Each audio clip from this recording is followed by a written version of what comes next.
I'm Talia Moser, and I'm a certified reflexologist. And I'm really happy to talk a little bit about reflexology and to get your questions. First, I want to give a little introduction about reflexology, where it came from, a little bit about how it works, and then I have some pictures to show you a little bit about the practice, what a treatment or a session is like. I'm in my informal office at home. When I'm doing a treatment, I, as the practitioner, will be sitting at your feet, and you will be sitting in a reclining chair with your feet up. And so I'll be working on your feet and also on your hands.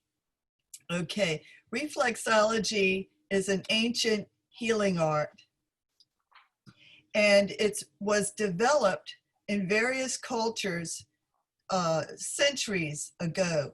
Egypt, China, and India historically have used it for the health of their communities for thousands of years. Okay, now show the first picture, please, Karen, of the Egyptian hieroglyphs and picture. If that comes up, when that comes up, you'll see, great, you'll see a picture that was in a tomb. They called it the physician's tomb in Egypt, and two practitioners are working on two receivers, one on the feet and the other on the hands. And the hieroglyphs at the top of the picture are saying this. The translation reads, "Don't hurt me." And the practitioner's reply is, "I shall act so you praise me." And this was on an early 6th dynasty Egyptian tomb from about 2330 before Common Era. So that makes it about 4,000 years old. Okay, let's see, go back to the other view, I think. You're doing great, Karen. All right, here we are. So I just wanted to show that it's been a practice healing art for a long time. Okay, let's see. I don't want to skip anything. The definition today of reflexology is it's a science that deals with the principle that there are points on the hands and feet that correspond to all the glands and organs in the body. And that by using a precise pressure on these points, you can stimulate more circulation to those particular areas. So by working on hands and feet, you can stimulate better circulation through the head, shoulders, sinuses, all the glands and organs. It also really helps the hands and feet themselves. And it's been proven and shown to help with problems like neuropathy, nerve damage in the fingers and toes. It's pretty amazing. So anyway, I want to show you the map of the feet. Maybe you can see that poster behind me. And Karen, you can go to, yeah, the second picture is fine, about the spine. Okay. So don't worry about being able to see all the details in this picture, but what you're seeing is an illustration.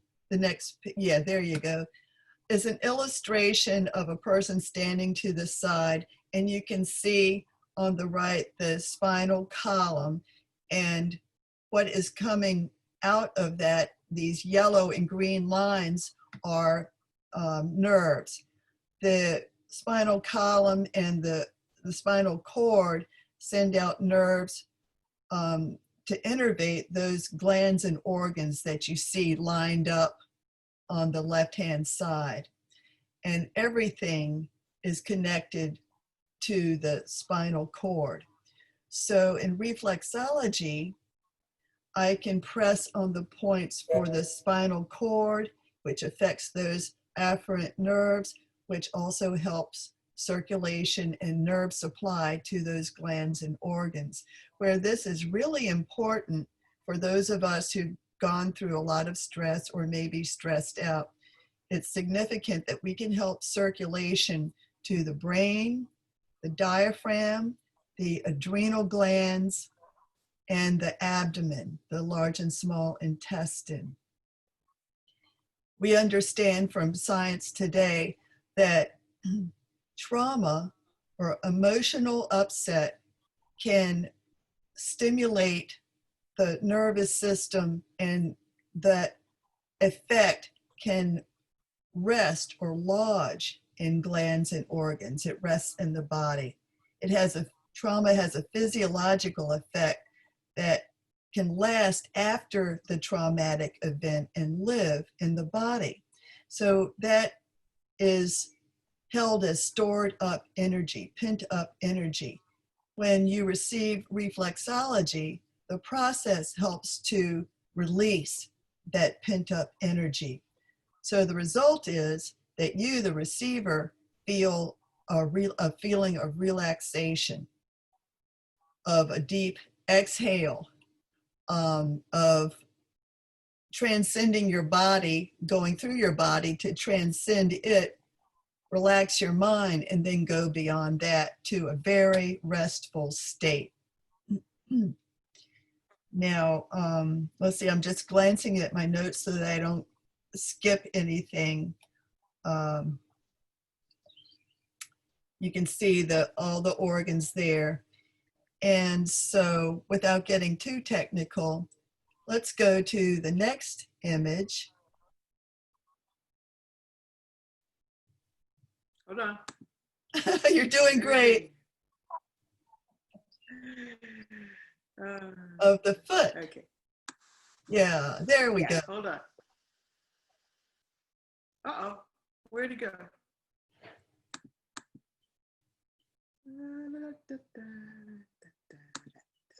There we go.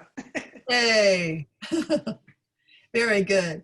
So I, as a practitioner, will be applying very precise pressure, acupressure, inching along on the bottoms and the tops of the receiver's feet. You can see all the labeling all around to indicate on the precise areas of the body which will receive more blood circulation. And that means that more blood is coming to that specific organ or gland. That brings nutrition, water,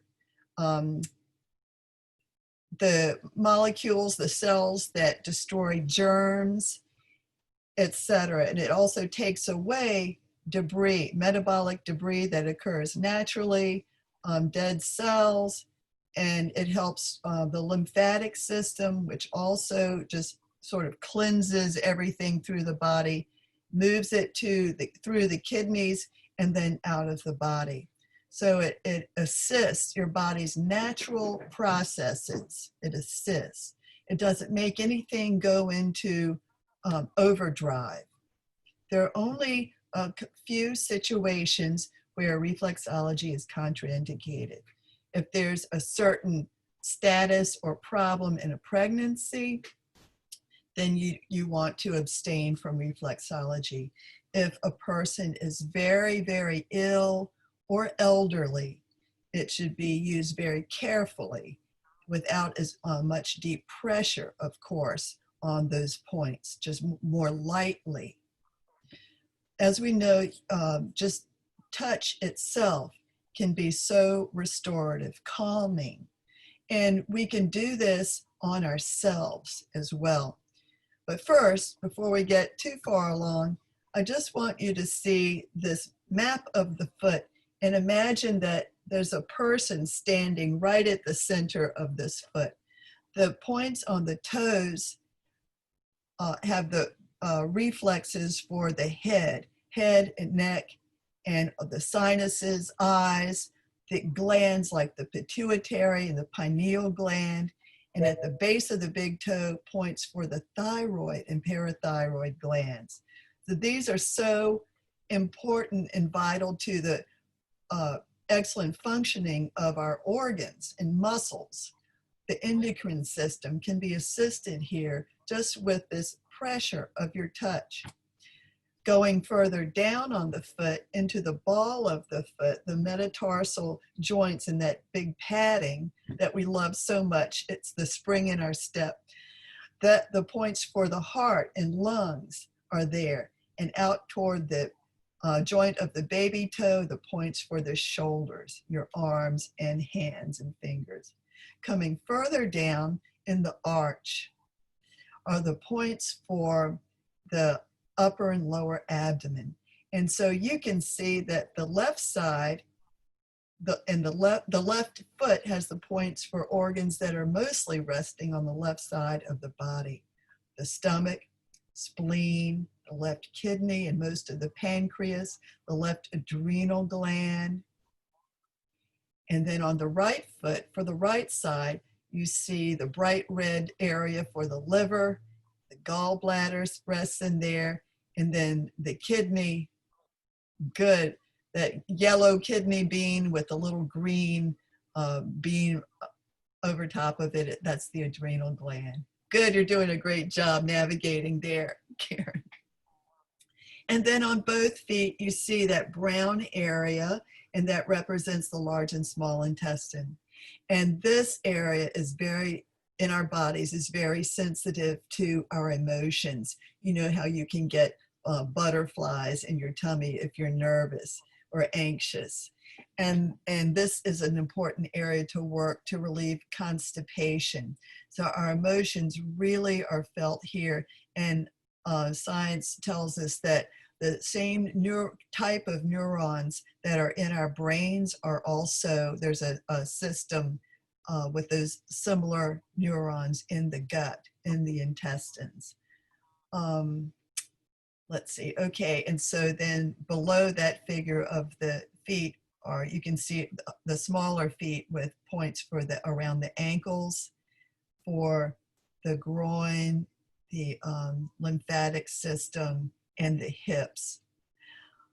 Frequently, the area around the hips are very sensitive because we sit in chairs, we sit in cars, we are in this position most of the time. Excuse me, my mom just called. I'll call you later, Mom. Okay, so these points stimulate the whole body. Let's go to the next picture of the hands. All right, hold on. Thank you. All right, so you may be able to stimulate your feet yourself, but the hands are much easier, more accessible for us if we're doing reflexology on ourselves. And the hands are laid out in a map just like the feet, with the points for the head, eyes, sinuses, and all the fingers. And at the base of the fingers, that yellow area, like the ball of your foot, this has the points for your lungs, heart, breast, and shoulders, out to that blue area right under the little finger, the baby finger.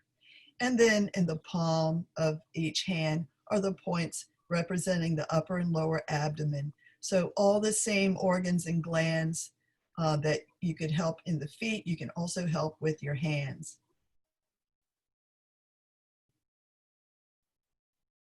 And nothing has been left out. This is very thorough. All right, good. So you can leave that image up.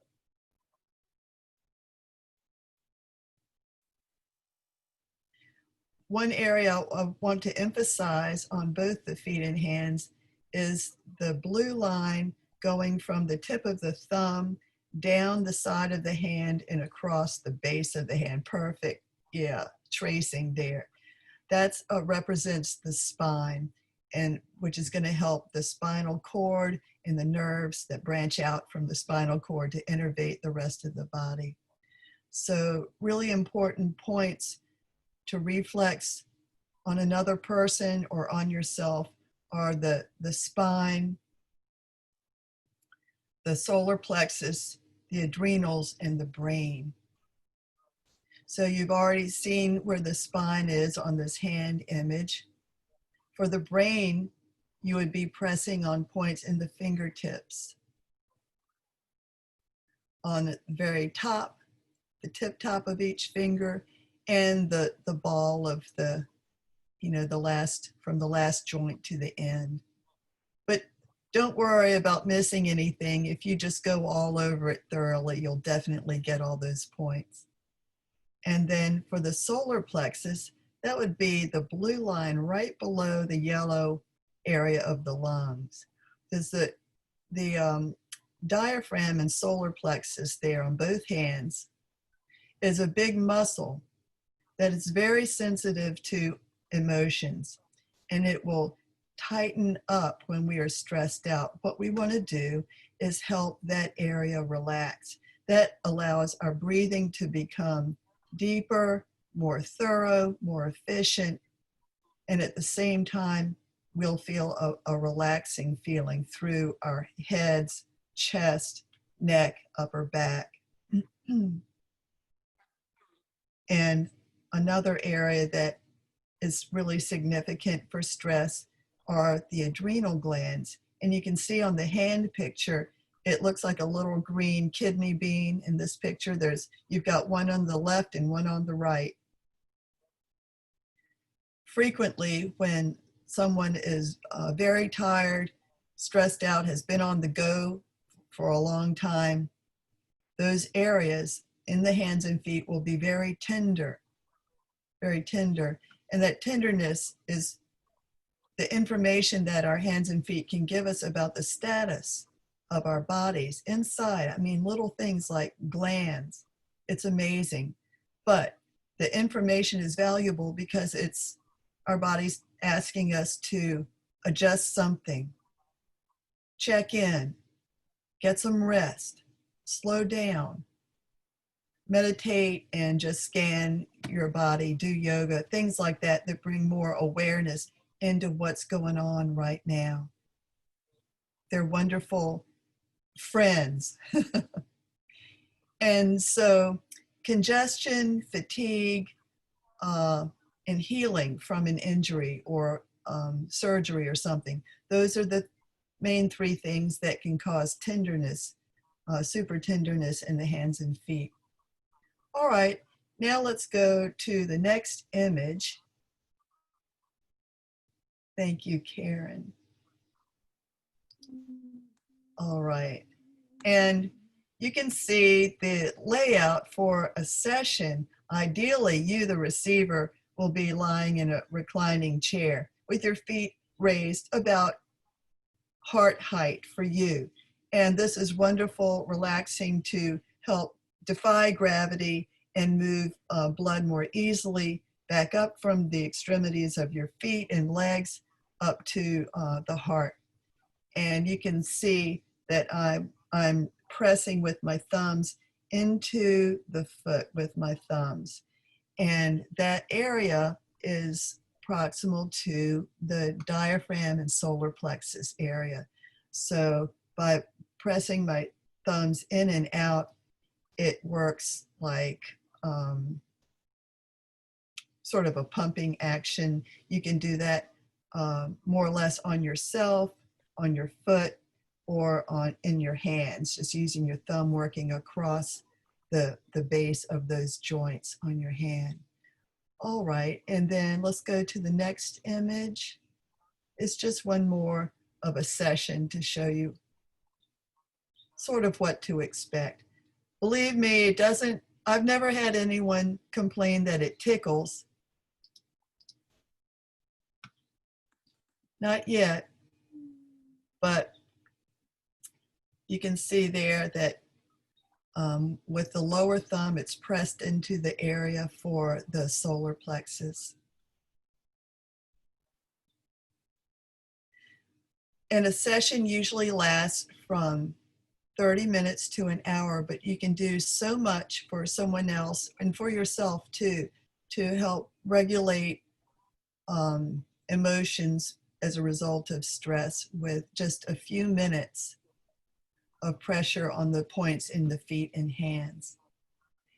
And so what we're doing with this technique is we're interrupting a conversation between your psyche and your muscles and glands in the body. If you've experienced trauma, it can tighten things up.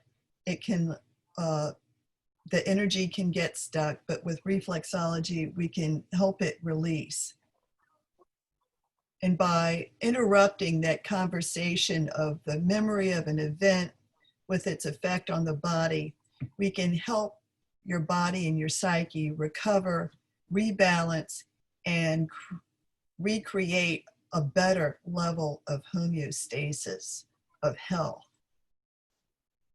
So I think on that note, I'd love to hear your questions. If you have questions about any of this, the technique, its efficiency, why it works.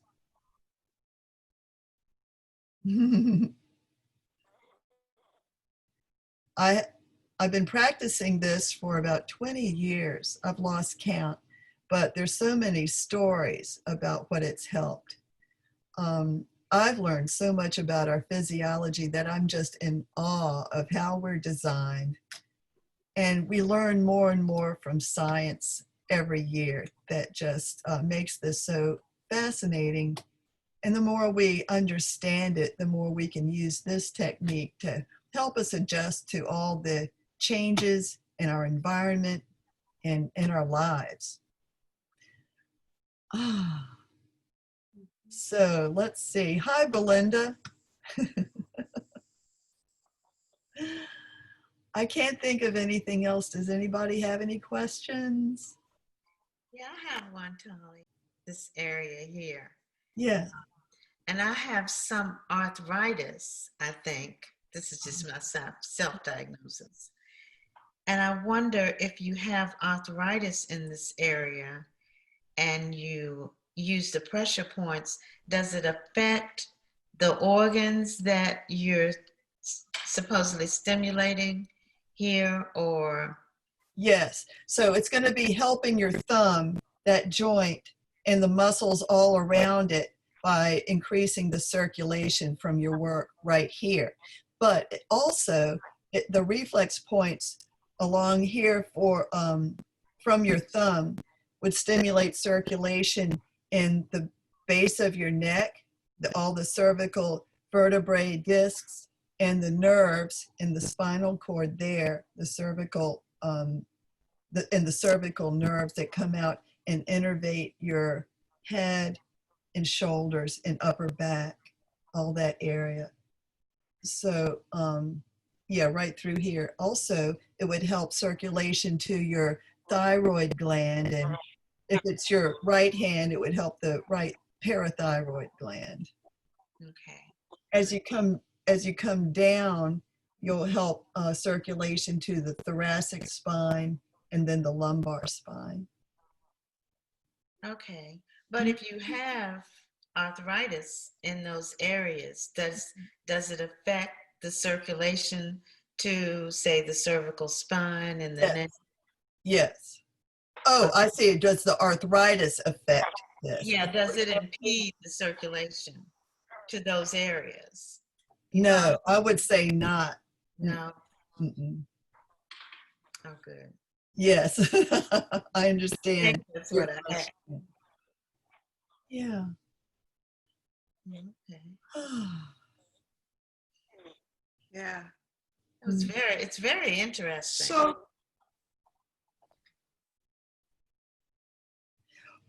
And I have. so I have a question. Yes. Go ahead. No, go ahead. I'm sorry. Well, Go ahead. I had a friend I was training, we were both training for the reflexology exam years ago. And my friend every day wanted to work on her eyesight. She wore glasses. And she would go to her office in the morning early and just spend a little time at her desk and then impress all across the base of her fingers. The points to stimulate circulation to the optic nerves and muscles are at the base of these fingers, mostly the first two here. And she would just inch across there, spend a few minutes getting her thoughts together while the office was quiet, and, you know, with your thumb or finger. And she did that. I'm not really sure how long it took, but the next time she went to her optometrist for a checkup, her eyes were better, and she did not have to change her glasses to a stronger magnification. And that was just, you know, just one story that made a big difference in somebody's life, and they did it themselves.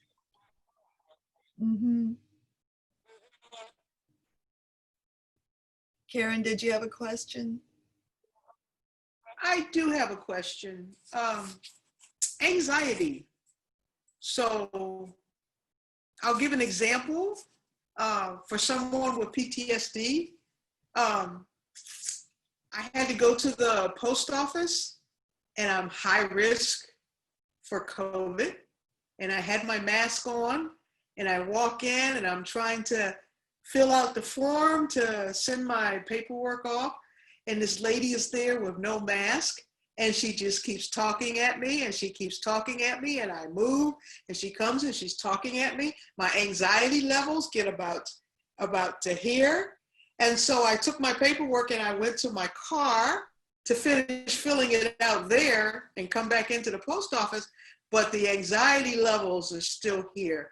Now I have some things that I do from the SE world, somatic experiencing world, but I'm curious, is there a point here that would help us, that if you have situations where anxiety level gets up, are there a couple of points, or are there any points that can help us to, in that moment, bring our nervous system back down? There are several. So I would say go to the solar plexus and diaphragm area and just hold your hand, and then just kind of do the inchworm into this area.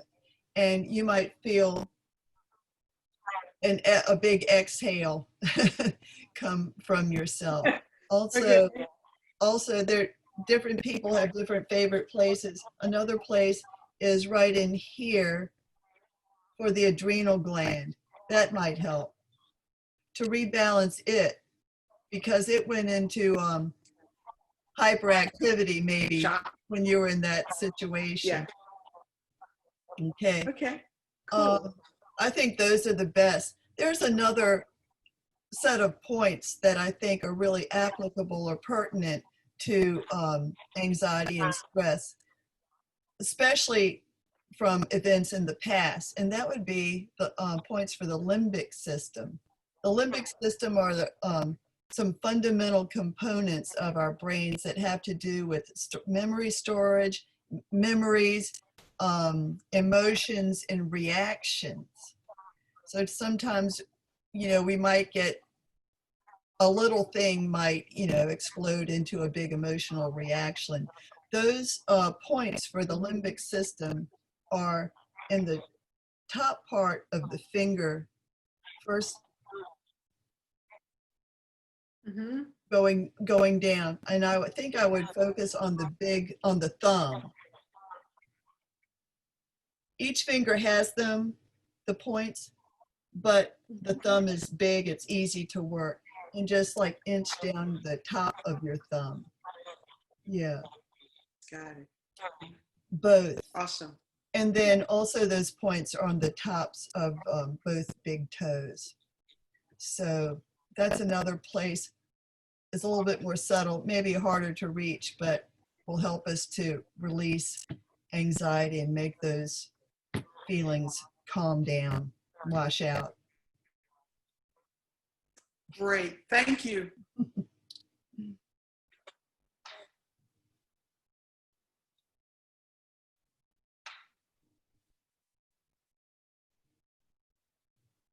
I feel relaxed just from what I just did. That was awesome, Talia. Thank you. Oh, thank you so much for the opportunity. Thank you, Talia.